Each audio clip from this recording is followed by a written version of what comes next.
첫 번째는 1절에 성도는 예수 그리스도 안에 있는 은혜 속에서 강해질 수가 있다는 사실입니다. 강해져야지 하는 다짐으로 되는 일이 아닙니다. 그래, 내년은 강해져야지. 여러분, 절대 그는 하루도 못 갑니다. 진짜 우리가 강해지는 것은 예수 그리스도 안에 있는 은혜 속에서 강해질 수 있습니다.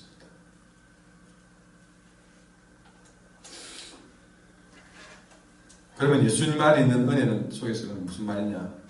조금 더 말을 바꾸면 예수님을 통해서 주시는 은총을 입어야만이 강해집니다. 우리가 성도로서 강해지는 방편은 예수님을 통해 주시는 은총. 이게 여러분 출처가 예수님이라는 분명한 메이커가 돼야 됩니다. 여러분 짝퉁도 안 됩니다. 사이비도 안 됩니다. 여러분 정말 우리가 다른 어떤 훈련을 한다고 되는 것도 아닙니다. 예수님을 통해서 주시는 거죠. 여러분 그것이 내게 활짝 열려졌고 예수님을 통해 주시는 은총이 내게 참 끊임없이 공급이 되어져야만이 우리는 강해질 수 있습니다. 그걸 좀 더 말을 바꾸면 우리에게 은혜를 주는 방편들이 있는데 여러분 우리가 은혜 받는 방편들이 뭐냐? 여러분 은혜의 방편들은 여러분 예배입니다. 기도입니다. 말씀 이런 걸 통해서 우리가 강해질 수 있습니다. 여러분 온전한 예배자가 아니고서는 온전히 기도 안 하면 말씀 안 붙들면 우리 절대 성도로서는 강해질 수 없습니다. 인간적으로 뭔가 센 사람이 될지 몰라도 성도로서 강한 그런 사람은 될 수 없습니다. 은혜의 방편들을 가까이 하는데 매진하셔야 됩니다. 그것이 복음 안에서 우리가 강하게 우리가 고난도 감당해내면서 살 수 있는 비결인 것이죠. 두 번째 우리가 강해지는 방법은 복음을 위해서 함께 그 복음을 함께 동고동락할 동역자들을 가는 겁니다. 2절에 보시면 또 네가 많은 증인 앞에서 내게 들은 바를 충성된 사람들에게 부탁하라. 여러분 여기서 정말 함께 복음을 부탁할 수 있는 그런 동역자는 누구냐? 그 조건은 뭐냐? 능력. 여러분 그 능력은 좀 능력이 있다고 해서 이렇게 복음을 부탁해오면요 나중에는 결국 그 능력 가지고 지자랑하고 말돼요. 그러니 능력도 진짜 중요한 요소가 아닙니다. 열정, 물론 열정도 필요하죠. 능력도 열정도 필요합니다. 그러나 그 역시도 아닙니다.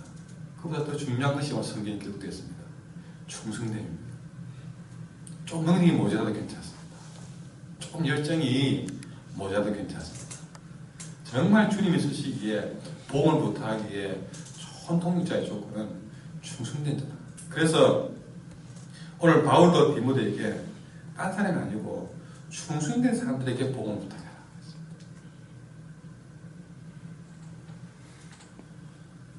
좀 이렇게 하자. 그러면 거기에 예, 아멘 하고 그렇게 충성된 사람.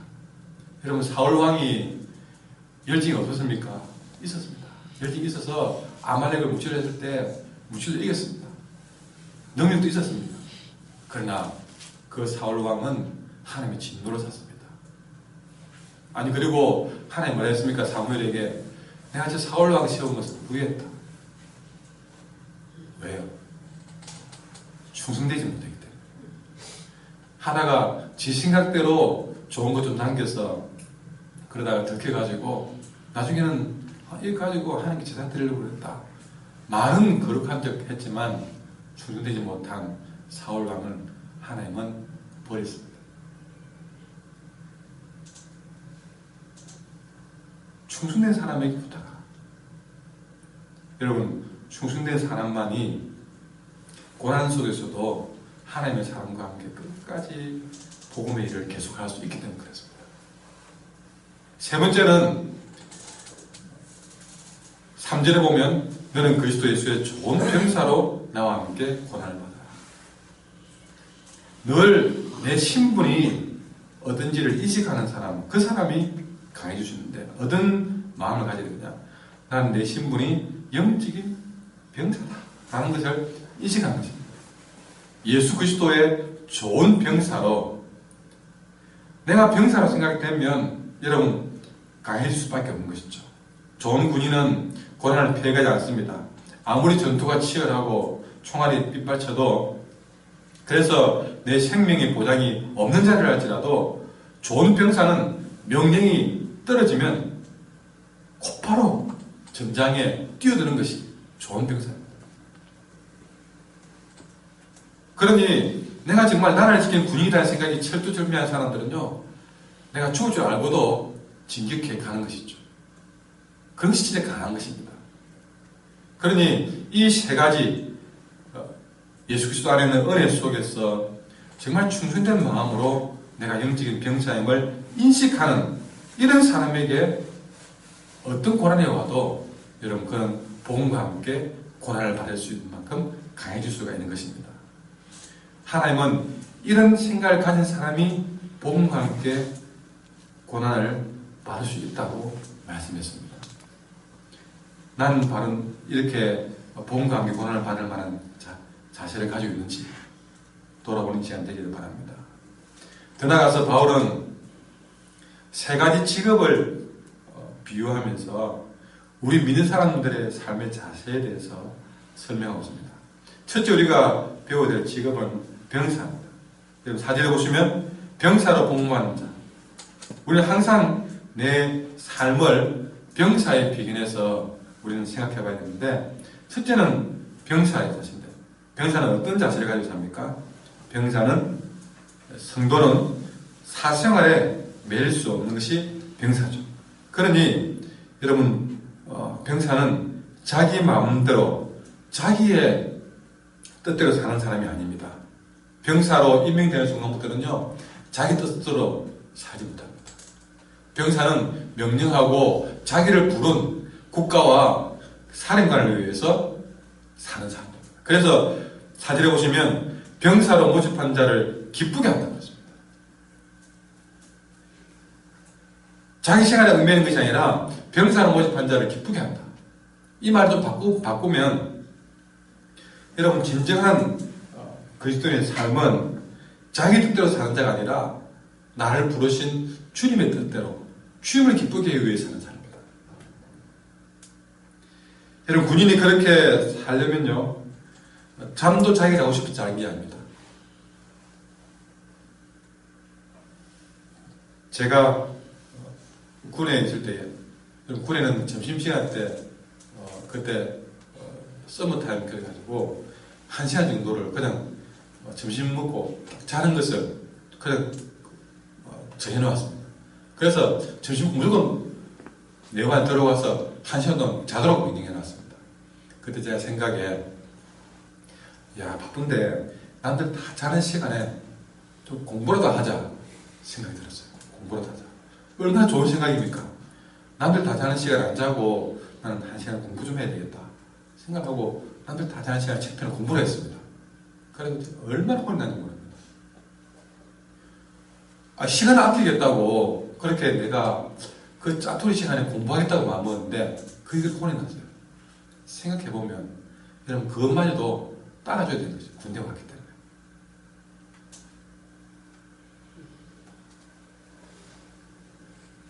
바로 그 자세가 중요한 거지 공부를 하고 안 하고 문제가 아닌 것이죠. 그 작은 것 한 개라도 이래 보자 그러면 그것이 내가 더 좋은 다른 날이 있더라도 그 안에서는 내가 군인의 신분 이상에는 그 작은 것 한 개도 따라줘야 되는 것이죠. 그래야 군대가 명령과 그런 지휘 통솔로 움직이는 군대가 다른 명령을 내려도 따라지는 것이지, 작은 것 하나라도 이거는 내가 생각할 때 이렇게 좋다, 되게 좋다 그런다면 그 군대는 절대 정말 중요한 전쟁터에서는 아무것도 해낼 수가 없는 것이죠.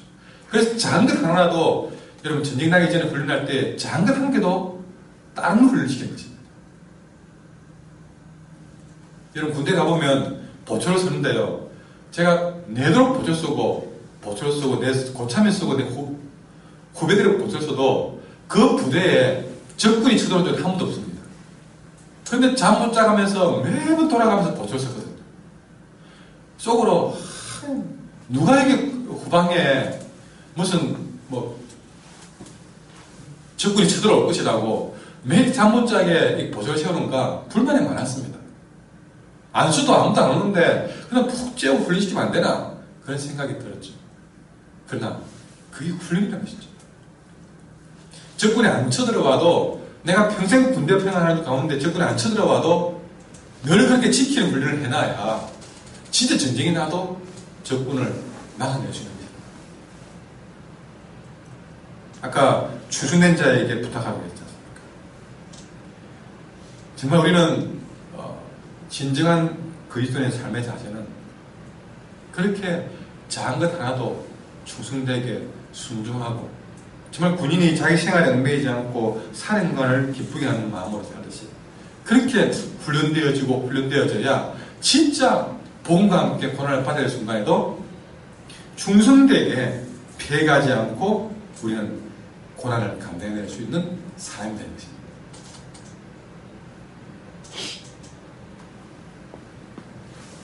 두 번째는 성도는 경기에 출전 운동선수입니다.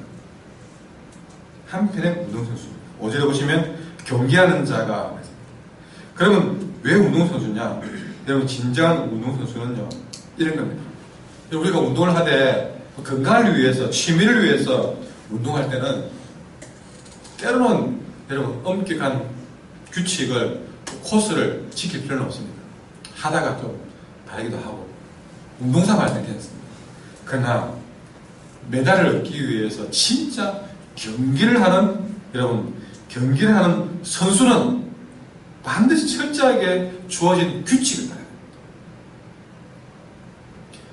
규칙을 따르지 않으면 그가 아무리 열심히 달렸어도 아무리 그가 달려서 먼저 들어왔어도 여러분 올림픽 안 봤습니까? 다 달려 들어왔는데 1등으로 들어왔어요. 근데 갑자기 여러분 1등으로 들어온 그 사람이 실격되어버립니다. 왜냐? 중간에 먼저 출발했다든지 아니면 선을 넘어갔다든지 그것이 확인되었을 때에 그가 제일 먼저 들고 아무리 열심히 들어와도 실격됩니다. 그래서 경기하는 자에게 필요한 게 뭐냐? 법대로라는 것입니다. 규칙을 지키는 것이죠. 여러분 우리의 성도의 규칙은 뭐냐? 하나님 말씀입니다. 말씀의 규칙대로 살아가는 것이죠. 이것이 우리가 운동선수, 경기하는 자에게 차려주는 것입니다. 그렇게 말씀대로 지켜야만이 승리의 영광이 그에게 주어지는 것입니다. 세 번째는 성도는 한편의 농사꾼입니다. 농사꾼에게 요구된 것은 무엇일까요? 오늘 수고하는 농부가 곡식을 먼저 받는 것이 마땅하다고 했습니다. 수고하는 농부입니다. 여러분 수고하는 농부, 농사꾼에게 제일 중요한 것은 수고. 여러분 그런 말 있잖아요. 그 곡식은 그 농부의 발걸음 소리를 듣고 자랍니다. 그만큼 농부에게 필요한 건 땀입니다. 그 땀을 흘린 만큼 거두는 것이 농부의 집. 시험 만큼 거두는 정직한 직업이 농부의 길이죠. 그게 농부의 매력인 것입니다. 마찬가지로 성도는요, 눈물과 땀과 피를 쏟은 만큼 상급이 결정되는 신분입니다. 열매가 거두어집니다. 많이 수고한 농부가 먼저 곡식 거두는 것이 마땅하다고 말했습니다. 우리는 흘린 눈물과 땀만큼의 상급을 받게 될 것입니다. 울며 씨를 뿌리러 나가는 자는 반드시 기쁨으로 그 곡식단을 가지고 돌아온다고 말씀하고 있습니다. 그만큼 하나님이 흘린 땀과 눈물에 대한 대가를 준비하신다는 것이죠. 이렇게 우리는 하나님을 기쁘게 하는 영적인 병사로 말씀대로 달려가는 영적인 선수로 눈물과 땀과 정성을 심는 영적인 농부로 복음과 함께 고난을 받아 주셨습니다. 기도하겠습니다. 기도하실 때에 오늘 말씀을 생각하시면서 기도하십시오. 우리가 작은 소리로